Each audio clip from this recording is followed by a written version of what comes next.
Very good afternoon, friends. On behalf of my organization CMS Vatavaran, I welcome you all. As you all know that we are doing a series of programs, uh, approximately 18 days program, which started from 22nd of May, that was World Biodiversity Day, and it will going to end on 8th of June, that is World Oceans Day. And in these 18 days, we are celebrating biodiversity. Why? Because in CMS Vatavaran, we believe that the problems which we are facing today, the lockdown and the pandemic, is not only a health problem, but it's basically a biodiversity problem. So, for our existence, saving the biodiversity is utmost important. So that's why we started screening films. We are screening every day very beautiful and award-winning films, and we are doing a question and answer session with the award-winning filmmakers. So today I'm really very excited that one of my very good friend Brigitte is there to talk. She is from Switzerland. So let us friend welcome her. Very warm welcome, Brigitte, in the session. Yeah, Can you give? thank you Yeah. so much. Yeah, I'm here. I'm here. Thank you, Sabyasachi, for all your efforts. It's really wonderful. Yeah. So Brigade, before we go live, let me have the honor to introduce you to our viewers. So, Mhm. friends, uh, we have Brigitte Uttar Kornetzky with us, and she is a German-Swiss indie filmmaker. She directed the documentaries like God No Say So, Where the Elephant Slept, and Imagine the Sky. Apart from being an independent filmmaker, Kornetzky is also an artist, musician, journalist, and writer. See an extensive background in the visual arts and music. She studies visual arts, history of arts, philosophy, and law at the University of Kassel in her master's degree in visual arts. She trained in classical singing at the Kassel Music School and the Metropolitan Opera in New York. Kronetsky is the founder and the president of the Swiss charity organization Elephant and Not, as well as the Swiss ambassador for captive elephant at the Federation of Indian Animal Protection Organizations its work in India. Kornetzky has dedicated her life to protect elephants in captivity for the torture and injuries. Through her organization, she conducts several elephant awareness programs and Mahot's training programs. So, ladies and gentlemen, here is bold and beautiful and fearless Brigitte. So, Brigitte, have I spelled your name correctly? Yes, yes, perfect, perfect. No matter how you spell it, I listen. That's the most important thing. So, Brigitte, I was. It's very. I'm really surprised to me that you have such a wide variety of thing in your kitty. You are a trained artist, a singer. I was not aware of the fact that you are a singer and you work in New York Opera also. Right. Yeah. From singing to environment and the filmmaking and the elephant from Switzerland to India, how it happened. This is a huge question. Maybe just a very, very a narrow answer. It's like I love to, zigzag through different kinds of dimensions. And in fact, I'm just on the way to the recording studio for a film of mine where I'm in, and I have to sing a piece there. So singing is actually, I just wanted to be on stage in my life singing and dancing. Huh. And now you can tell how I ended up with elephants. I don't know. and ecology and all these related issues. So, it's just I've if you do not feel home in the one, then you go to the other, and at the end you like the entire universe of different things, and that's it's happening to me. I'm just the girl of all kinds of parties there, if you like. So Okay, so let us start from the beginning. So, how you came to the filmmaking process? Because yes, as you said that you love stage and you love singing, and from singing to filmmaking. Filmmaking is not an easy job. I always say that it you can say that it looks like a very gold and glittery thing, but it's time taking. It's very sometimes very frustrating. It's a different thing to come up with a film. So from the sweet and beautiful world of stage and singing and opera to this, to wandering into jungle and running into elephant, how it started, how you decided to become a filmmaker, what was the journey? Mm-hmm.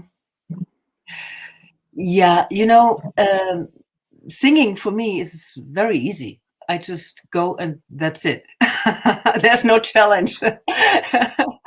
And filmmaking is a big challenge, except especially if you do not just filmmaking, you really want to have an impact made by your films. And I don't know, I'm a bit between the chairs. I'm basically also an activist, because I feel that's very important that you implement what you say in your film into the reality. That's why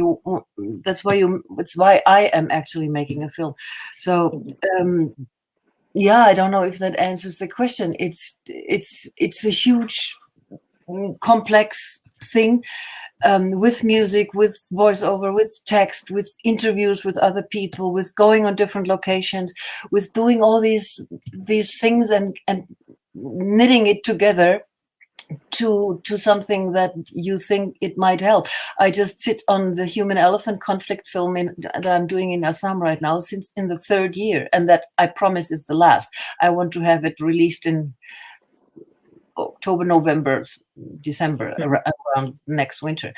So yeah, but it's a very complex animal, because you always have to balance what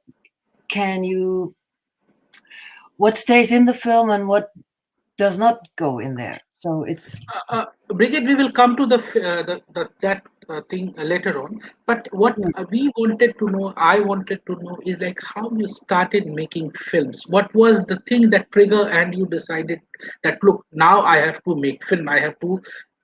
I will sing, but at the same time I will also make a film. So what was the thing? What was the incident? Is there what was that trick you? yeah, everything goes a little bit in transition. It's not that Mhm, you mark a point in the universe and say, oh, here's the moon.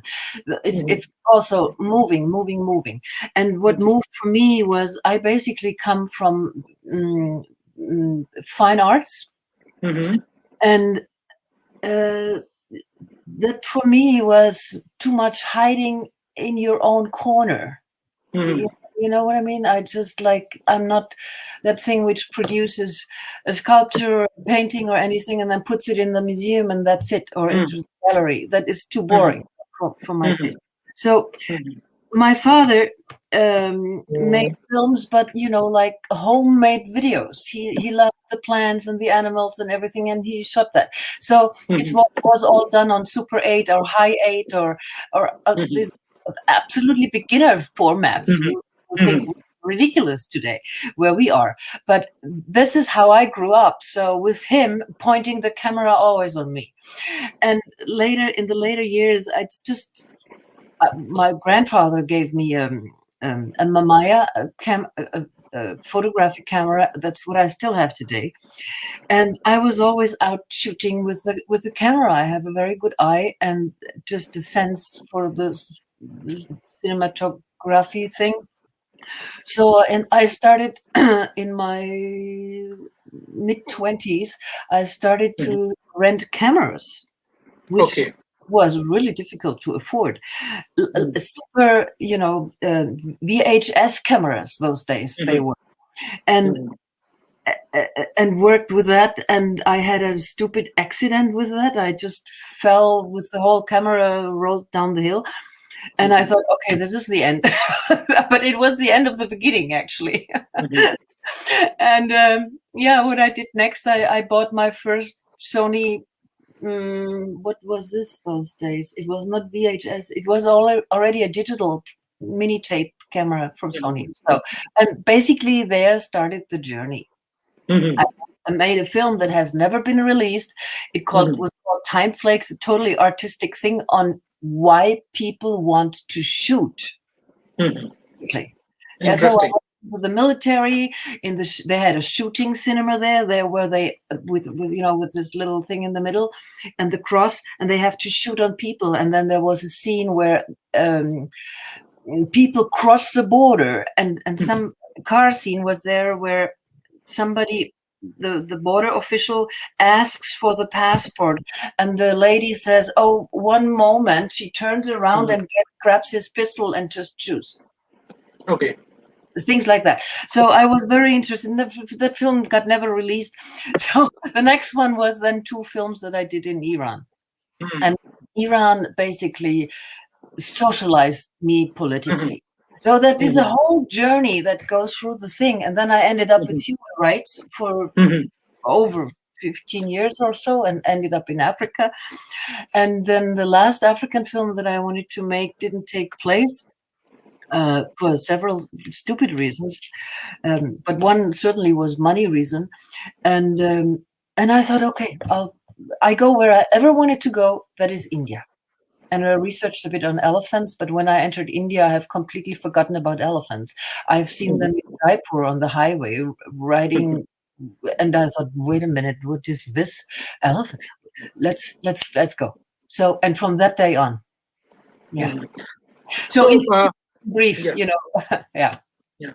So, do tell us about this Indian elephant film, which today we are screening. It has been screened in so many places, and so how it happened, how and why you decided to make a film on elephant, and how was the film's journey?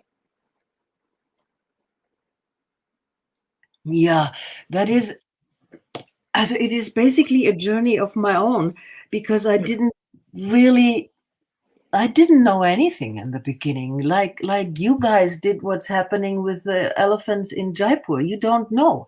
So I Yeah. was the same. I really didn't know what is going on there. And that kept me going, and that made me curious, and I want to know, and I want to know where they go and where they sleep and how they get fed, and the Mhm. entire complex animal of an elephant Mhm. made me curious. And then I started to get into Hattigang, and into working behind the curtain, basically, where tourists Mhm. don't go. And Hattigang at this time was just a half-year old. It Mhm. didn't exist before. It was built up in 2010, and I was there in 2011. So, and everybody's thought, okay, wait a minute, there's broadcasting camera coming. That is our chance, let's, wow. And I told them, I don't know where I'm going with this. I really don't. So they worked with me and collaborated with me. And that was the beginning of the situation. But then in the middle of and there was a Swiss guy sitting also in the Yeah. backyard of one of these elephant stalls, Mhm. and Fabio was his name, and he was completely, he fulfilled his dream. He wanted to be, as a white guy, an elephant driver, an elephant handler. And that's how he came to India. But in the middle of my film, he turned around and said, wait a minute, this is so wrong what is happening here.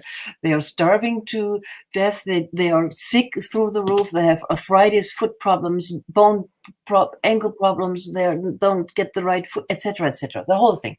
So he turned and basically then left also later on.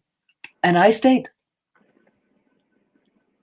with the elephants. So, yeah. So how much time does it take to complete the film, Elephant films? That one was a bit over 4 years. Yeah. Okay. And later on, have you been threatened while making the film there? Someone came to you and said, "Hey, look, you don't need to make a film. You are just killing my livelihood." Does these kind of things happen? See, yeah, yeah, yeah.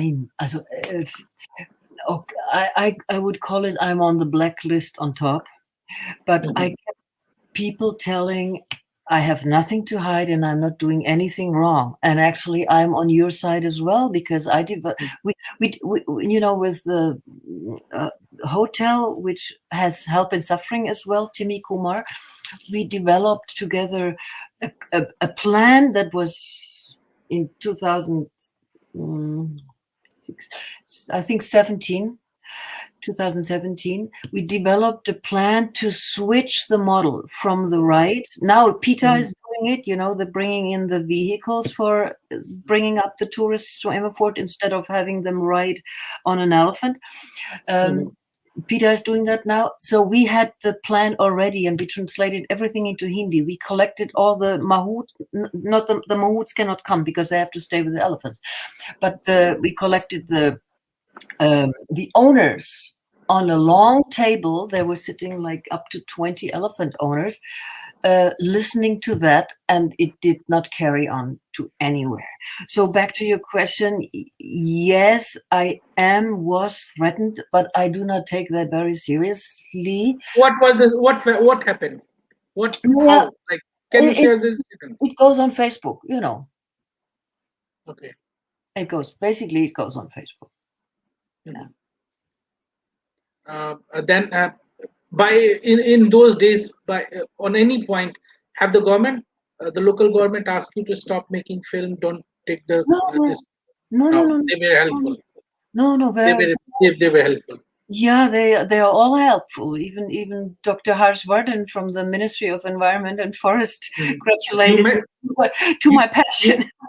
You met Dr. Harshvardhan? Yeah. And what you like? What was the discussion? He I had to on the film festival, on the science festival actually in Calcutta, the Indian Science Festival. I had huge honor. I was there. A year before. Okay, before that. Okay. And I had I had to. What was that? We met 1 year later there. The year before was I had to.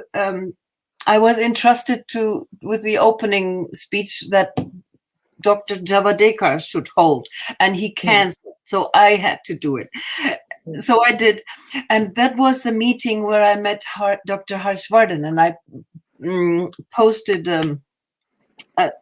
on my knee a paper in his hand saying this are the issues, and then later on for the elephants we have to definitely improve. And then later on his final speech about the festival and stuff, then he started mentioning me coming from so far and taking so much care about Indian elephants and all related people and issues and stuff and that. So we know each other quite well in that respect. Okay. So what was the current situation of Jaipur elephants right now? Right now? Yes, right now. What's happening there? I wish I would know, or we would know ourselves. The thing is that the forest department had stopped financing the owners, which they did with 600 rupees per day. They have stopped that. That was the first COVID wave, so that's almost a year back.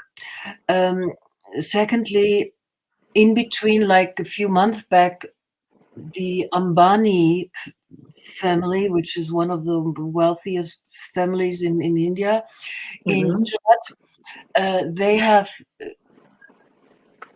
probably bought 14 elephants from Hajigaon. So these owners have given up their elephant rights. I do not exactly know who that was, but I know the 14 elephants. And so these 14 have moved to Gujarat, to Jamnagar temple. So there starts the question marks. The Ambani families have some, I was told, about some 100 elephants or so. There's some, but this is just the word of mouth. So don't take that for granted. They also consider to do rights, but my personal feeling, knowing just that situation a little bit, is that they have a better life there than they do have in Hattigang, for one.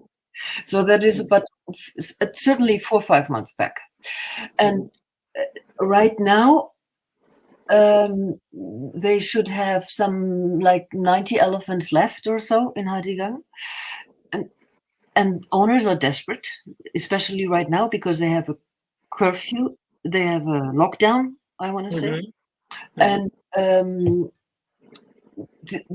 elephant needs to walk, it needs exercise, not necessarily up and down Amberford with tourists on its back, but that's what they want to maintain. But nothing goes at the moment. So again, I don't know where they get the money generate the money from to feed their elephants as well as their families. Okay. Because they are quite rich owners, which have like up to 14 elephants, sometimes 10 elephants, 8 elephants, 3 is even considered rich, because you cannot have an animal if you don't know how to feed it. So that is another thing. They just want to have animals and they cannot feed it. So that the moment a crisis comes, like a pandemic or anything like this, they are in big trouble, because they just feed sugarcane. So if the supply doesn't go, what do they eat? So we do not really know, because no one goes behind the scene. After that, you decided to focus yourself towards the elephant of Northeast India, and you decided to work in Assam. That came through. I was familiar with all the the owner certificates, and we have noticed that, wait a minute, 80% come from Assam, and it's clear they come illegally from Assam.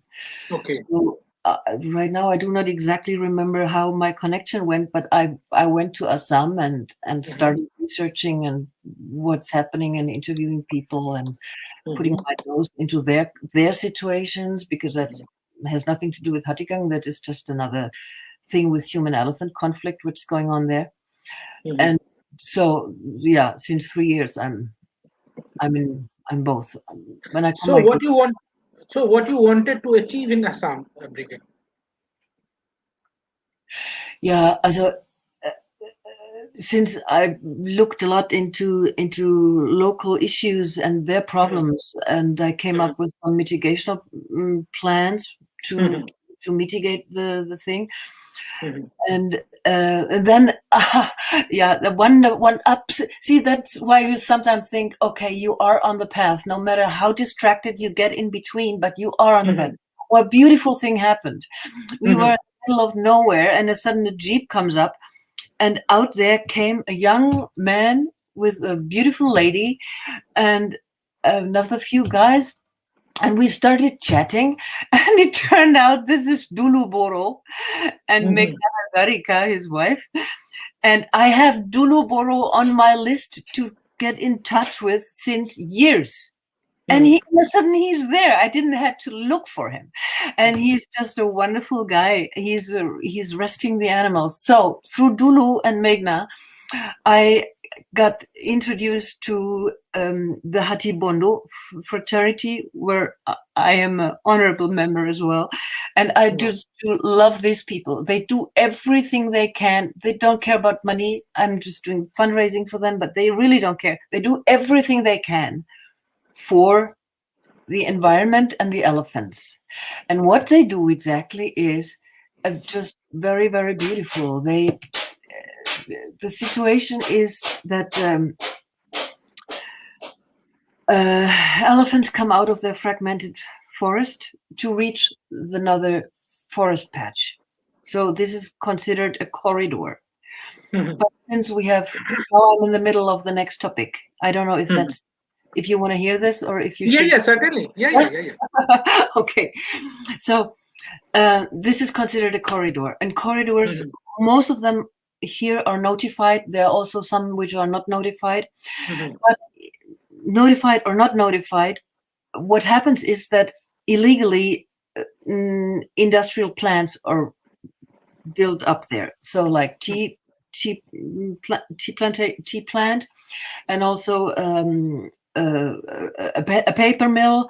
Or another thing, recently when the 18 elephants died, it was a solar power plant. So smack in the middle of that corridor on elephant territory. So there's nothing left for them. And what Hatibondo does is they plant huge bigas of land at the rim of the forest just to feed the elephants and stop them from going into crossing the tea plantation to reach the crop field of the farmers, and then set up these conflicts. So since 3 years they're doing that, and it's 3 years proven conflict free. Gorgeous project. Yeah. So Brigitte, you started, you are now president of a Swiss charity organization. Yeah.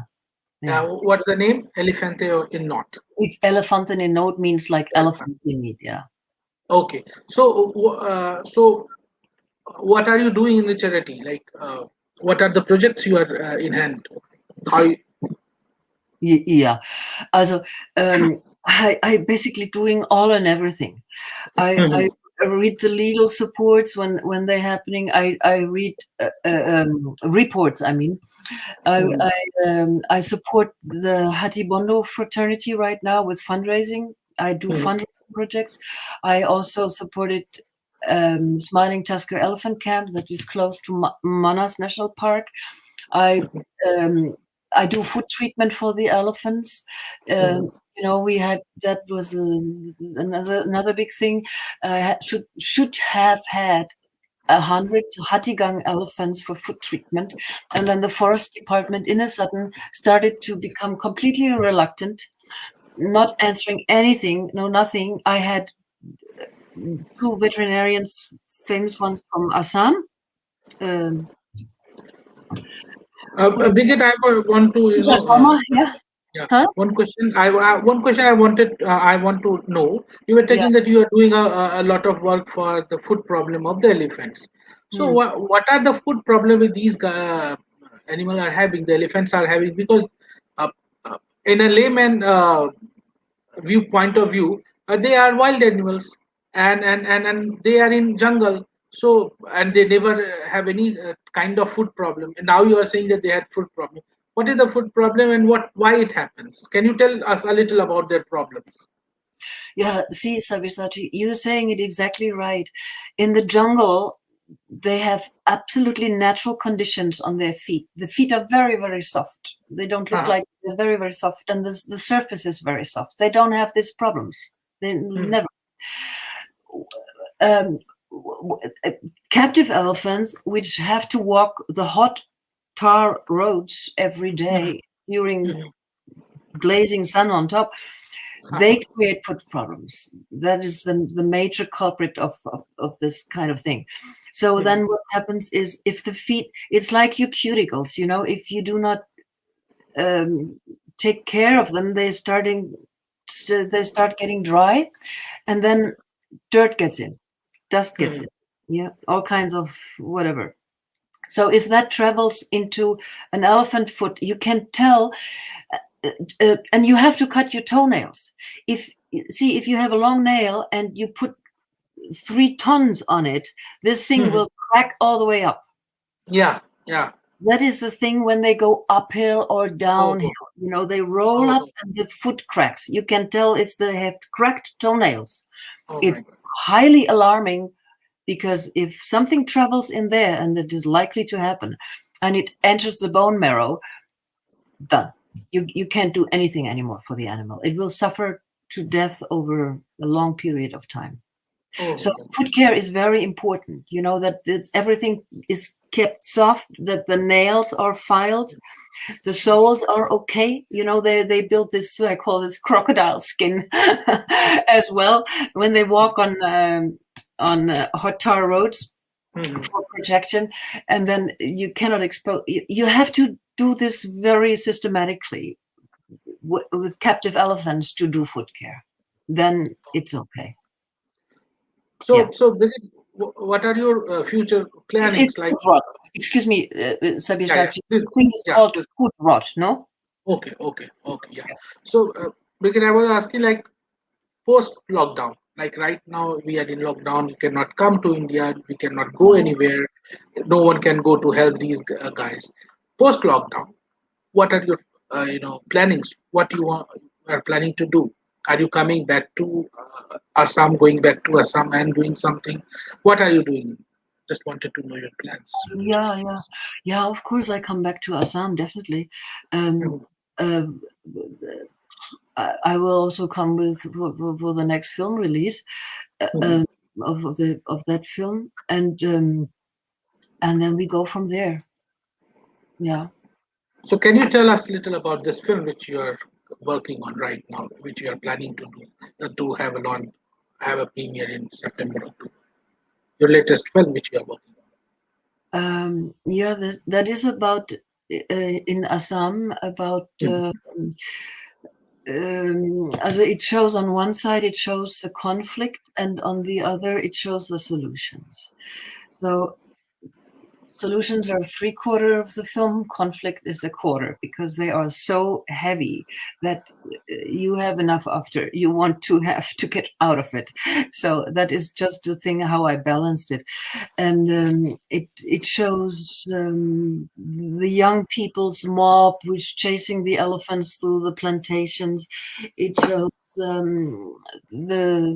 scenes with the with Excel, with the so-called bolum. These are the things which burn, and they throw the spears after the elephants. And the elephants, you can tell by their behavior, they're not just running off, they divert, they split into herds, which makes the thing more terrifying and traumatizing actually for them. So they split, and they go all over the place, and they do not know really where to go because there's nothing left for them. So it's all in that kind of subject. And then comes a village um, which lives in peace. It has been translocated actually, but it completely lives in peace with these elephants now since years. Mhm. And there are also the other mitigation problems from the people I know, also Hadibondo people, and that is just beautiful. And that the whole package is the film. Yeah. Okay. So now coming to the films, we talk a lot about the the activities and the activism which you are doing and the problems. Uh, so when it comes about films, I am very much interested in knowing your filmmaking process, how you conceive a film, how you decide to go for a shoot, what to shoot, how you decide the music, how you edit it. Like, what is your process? If a film student want to understand your thought process, what goes beyond behind the curtain, behind the scene? Hmm. Yeah. I'm not so sure if I'm really a good example for this. But on the headline would be go with your passion for one, and then feel the situations. Secondly, where is what happening, and make sure that you really have the strongest unique things that you need for your film. With wildlife, it's a bit critical because you cannot just order that on that very spot. You running behind things, behind the animals all the time, and it's not granted. For example, if you want to shoot wild dogs in in Africa. Duh! Much luck, yeah, because they do not just cross the road every day. They do not have these corridors, where they expect it's supposed to cross over. No, no, no. They're all over the place, and if then the rainy season starts, then the water level rises, and then they go to the next. Also, it's a big thing with wildlife plateau, Mhm. to not get their feet all the time wet. So the thing is difficult with elephants, and but I do not assume that other people want to make elephant films like I do. Maybe they just want to make films about social life and the the No, no, ecology and everything. we do have a number of filmmakers who had touched this topic, elephant topic, and they are also Oh, making a film. Yeah, nice. but they are not as like you are totally into elephant cause. Yeah. You are not seeing anything apart from the cause for the elephant. So one question arises, as I wanted to know: is it okay for a filmmaker to indulge too much into his or her subject? I know you are an activist filmmaker, but as a filmmaker, let us remove the word activism into it and let us think as a filmmaker. So, can a filmmaker do justice by too much of engrossing with the subject, too much of attachment with the subject? What do you think? Too much? No, no, I wouldn't say so. No. Um, well, it's difficult for me to tell this your answer apart from my own perspective, because I'm really, since 10 years, my life is elephants and everything related. The law, the people, the roots, the grassroots, everything.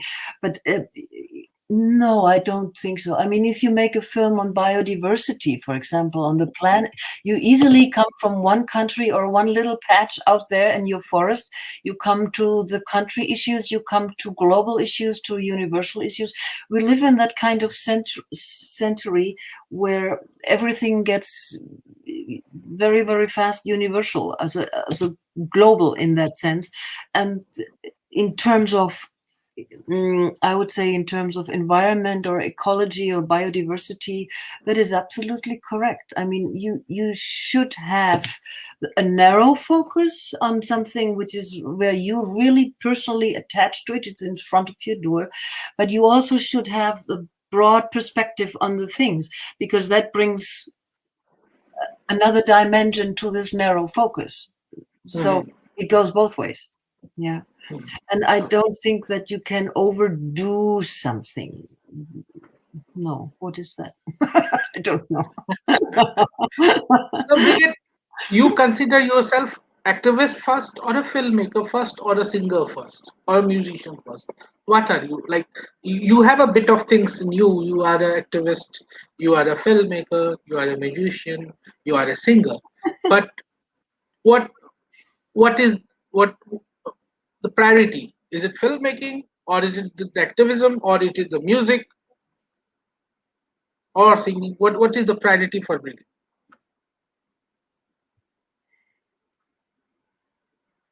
I think there is none, honestly. That is all at the same time. It's like if you say you have a priority. Intertwingle. These are all mixed. Each is Yeah, like a chain. it's your life, it's like you make a little thing out of your hair, and it's still your hair on your head. You can make whatever you want there, but it's still on your head. It's it's a personal life, it's a dedication, it's a passion, compassion with it, with other things. It's just one. And of course there are things that I not so much fond of doing it, but I know if I don't, then it lacks somewhere else. So it's a complex animal. Yeah, that's just it. I do not really have.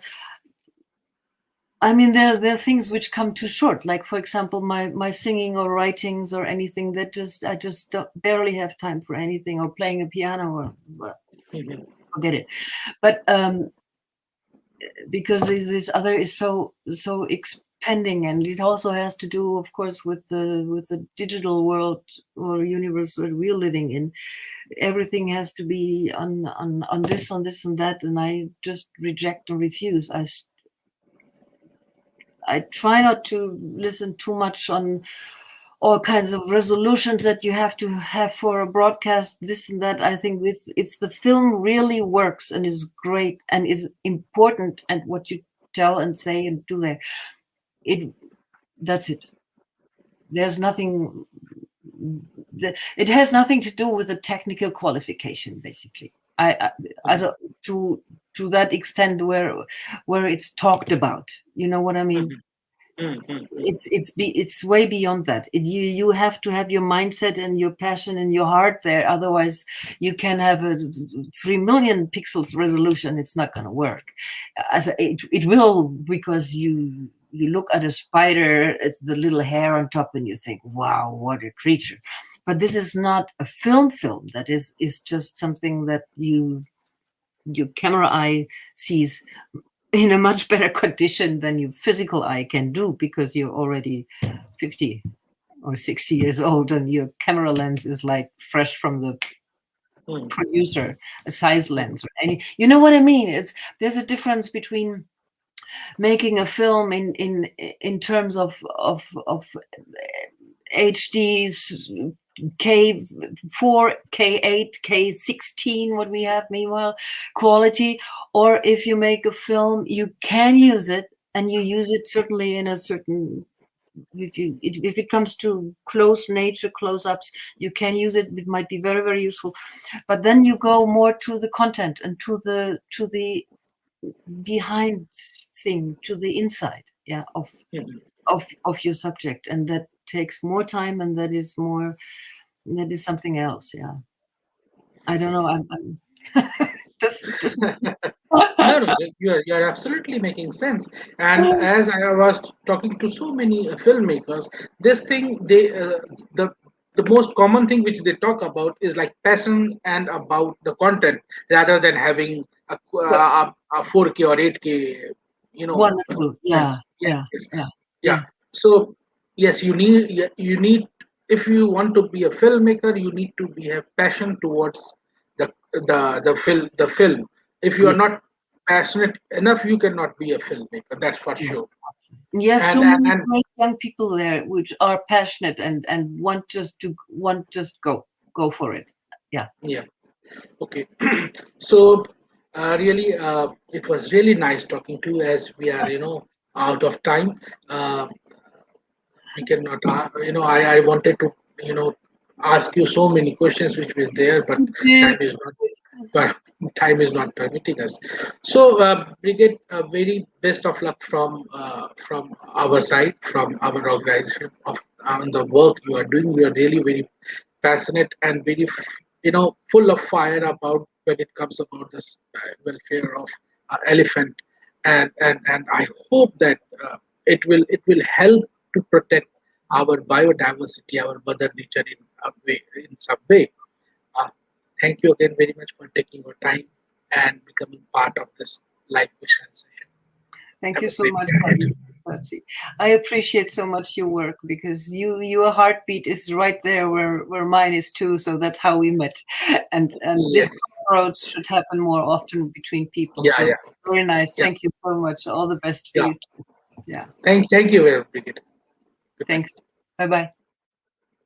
So, friend, this was Brigitte.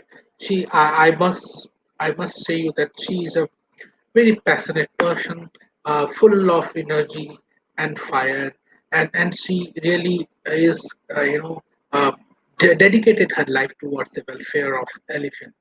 Uh, we have these kind of filmmakers and activists with us, and we will be come back tomorrow again with this another filmmaker, which is same kind of activism is there with, uh, and till eight we will be having much more filmmakers coming in this platform talking to us. So I will request you to be with us tomorrow again at 5 o'clock, and be a part of this journey, be a part of this unique green uh, movement, what I can say. But before taking leave, I must want to express my gratitude towards our festival partners, Canadian High Commission in India and EU in India. We are really grateful to them for helping us for successful completion of these programs. Uh, Hope to see you